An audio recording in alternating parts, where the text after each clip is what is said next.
Samuraii au reprezentat întotdeauna o fascinație pentru întreaga lume. Aceștia au fost războinicii perioadei premoderne a Japoniei. Cuvântul samurai provine de la verbul samurau, adică a servi. Societatea feudală a Japoniei era împărțită în două clase, nobilimea și țăranii. În acel moment, împăratul și șogunul erau nobili de rang înalt. Apoi daimyo, care avea armate întregi de războinici samurai, iar la baza piramidei stăteau țăranii, care reprezentau peste 90% din întreaga populație. Samuraii duceau o viață în conformitate cu codul Bushido. Acest cod a subliniat concepte cum ar fi loialitatea față de stăpân, disciplina de sine și un comportament respectos. Aceștia erau înarmați cu o serie de arme, cum ar fi arcuri cu săgeți, sulițe, însă principala lor armă și simbol era katana. Iar noi astăzi vom vizita un muzeu care ne va învăța foarte multe lucruri despre aceștia. Muzeul SAMURAILOR, practic, este cel mai bine cotat muzeu de aici din Kyoto. Intrarea pentru acesta este în jur de 3000 de ieni. Vine undeva la 100 de lei, în lei. Am înțeles că va fi un tur ghidat în engleză cam 30 de minute, iar restul timpului până la o oră băieții probabil or să se îmbrace într-un costum special, o să arunce cu steluțe de alea de ninja.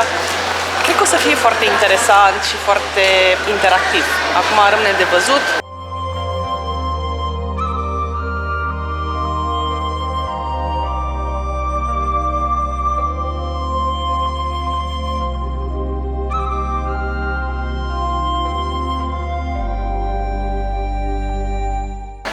When samurai didn't follow the code of Bushido, or when they betrayed their master, they had to cut their body to get their honor back.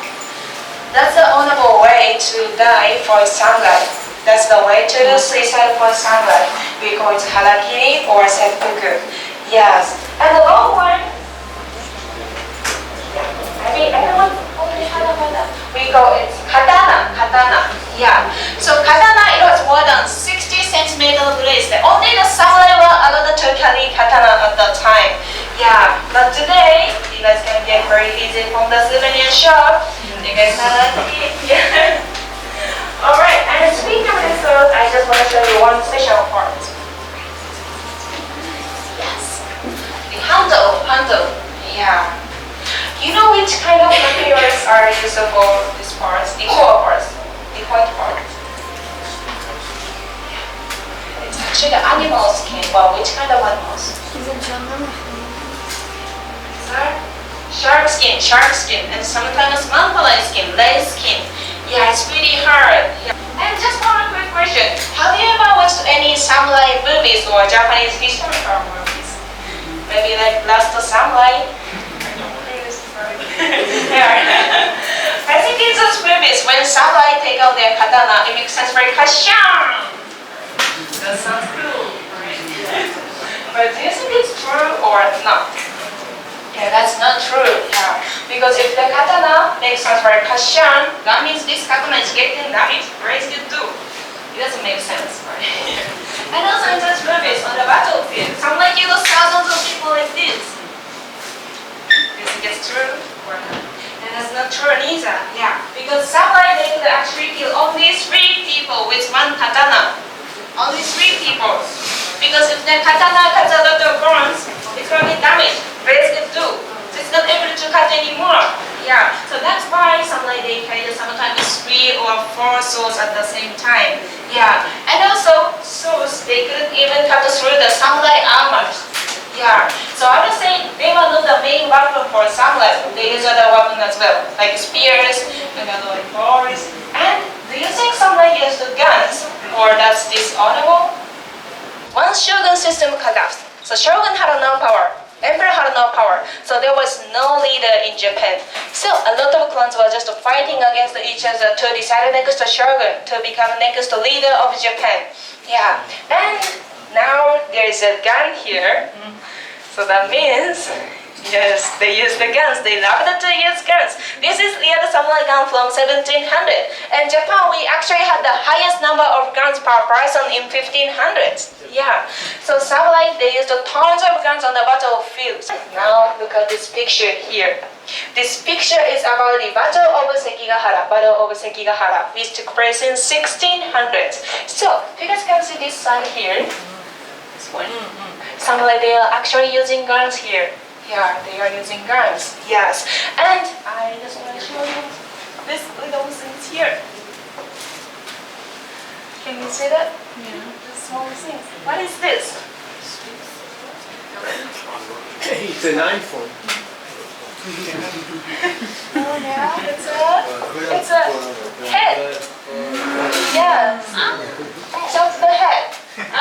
Why is he carrying a head here? That looks pretty close, right? Yeah. And like as I told you, samurai they use tons of guns on the battlefield, so they are much smart because of the gun. But it's very hard to see each other.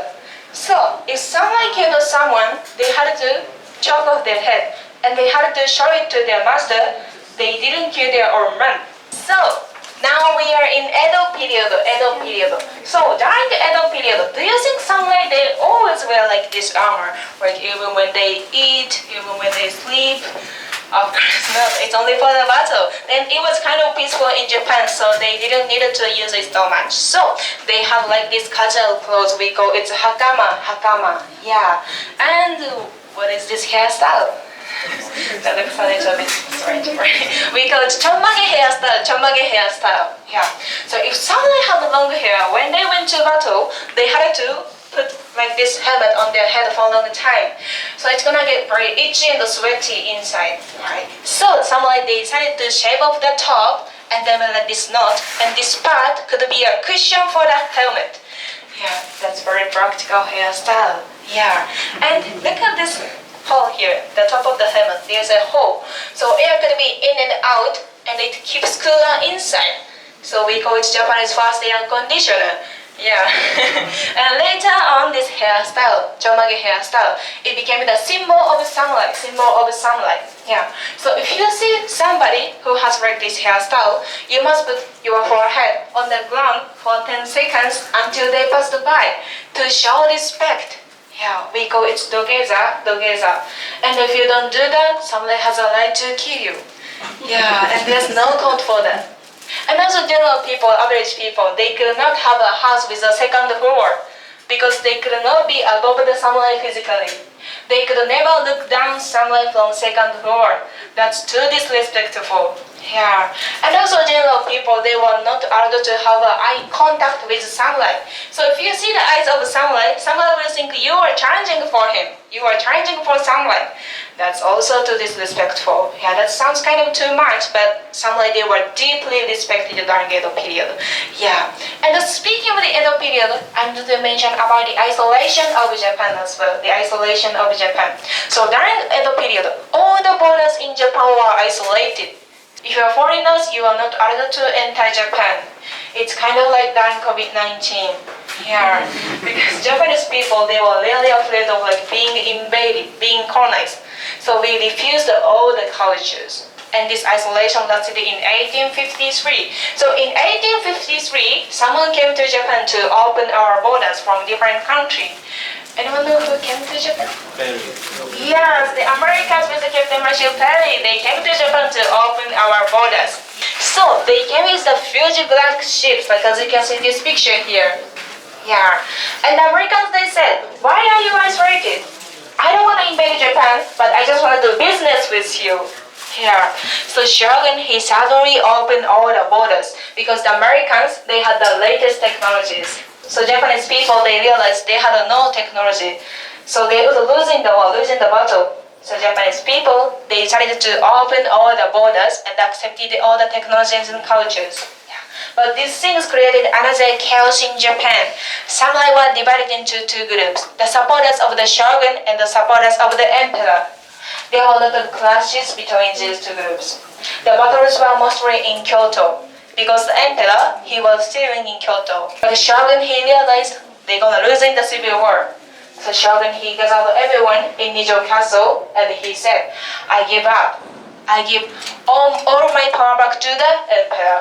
So this guy, Emperor Meiji, he got all the power in Japan when he was 15 years old.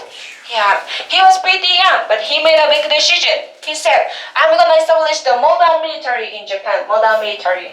But that means Japan doesn't need a samurai anymore. The emperor said, no more samurai, no more armors, no more swords, no more the hairstyle. Yeah, do you think samurai were happy with that? Of course no. The most upset guy was this guy, Saigo Takamori.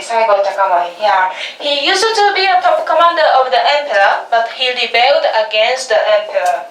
Yeah. However, the modern military of the emperor, they were super strong. They were so strong. So a lot of Saigo soldiers died. Yeah. So Saigo Takamori, he told everyone, we made a mistake. Japan doesn't need a samurai anymore. So please leave me and please join the emperor. So some samurai joined to the modern military, some samurai worked for the government, some samurai became like a police officer, and the Saigo Takamori, he became the last samurai in 1877. He ended his own life by the honorable way for samurai. Yeah, that's Harakiri was said. Yeah, so Saigo Takamori, he is actually the last samurai in Japan. It's not Tom Cruise. But our guests sometimes ask me like, is there still samurai in Japan or can I see them? I would say only 3% of Japanese people, they still have samurai willows. But they don't know how to wear armors. They don't have that hairstyle. So we cannot call them samurai anymore. Yeah. După prezentare a urmat o serie de antrenamente de aruncare a steluțelor ninja, ca în final să se termine cu un concurs. A noapte voi fi ninja în cartier. Pe patrulea cartierul ăsta. I told you in the tour, ninjas, they were just working as farmers. Ninjas were farmers. So all of them look like a farming tool. Like this one here. Yes. And ninjas, they had one special weapon. Ninja star, yes. We call it shuriken in Japanese, shuriken. Yes. And ninjas, they put the poison here, and the poison usually came from the blowfish poison. Yes. And the ninja star, it was 4 inches, and it was metallic one. Like, those one here. Yeah, this one, yeah. But real ninja star, metallic one it's too dangerous for us, so we just gonna use the plastic one. Yeah, but this one's still very pointing, dangerous, so please just be careful. Please do not fight each other. 3, 2, 1, go! Oh! Nice, good! Ready? First one. 3, 2, 1, go! Wow! Nice! Good, very good!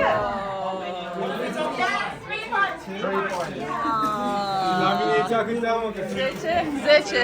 Yeah, 1, 2, 3. Wow, 10 puncte din prima! Alright! Second one, you ready? 3, 2, 1, go! Nice! Deci ai făcut 12 puncte? Ionut? Aproape ninja. 14. 14. 1. Competition, sir, cum a fost? Da, trebuie să știi să dai încheietură să dai. Nu cum am dat acum.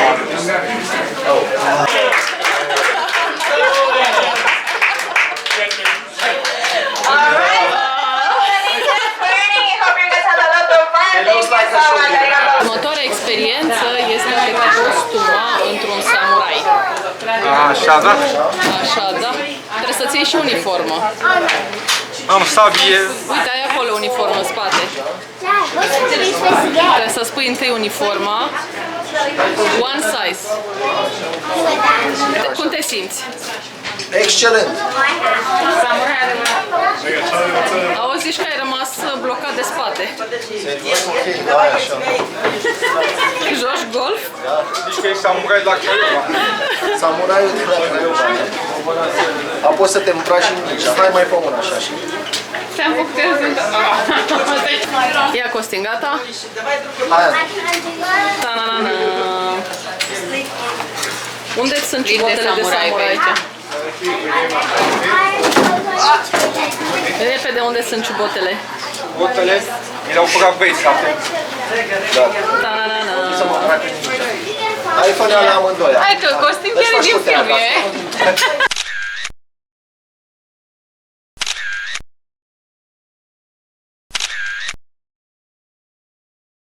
Te-ai îmbrăcat în samurai, ai câștigat concursul de ninja.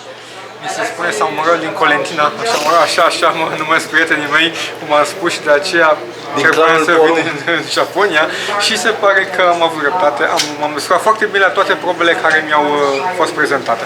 Da, auzi, dar se trage de la păr. De la păr se trage. Samurai.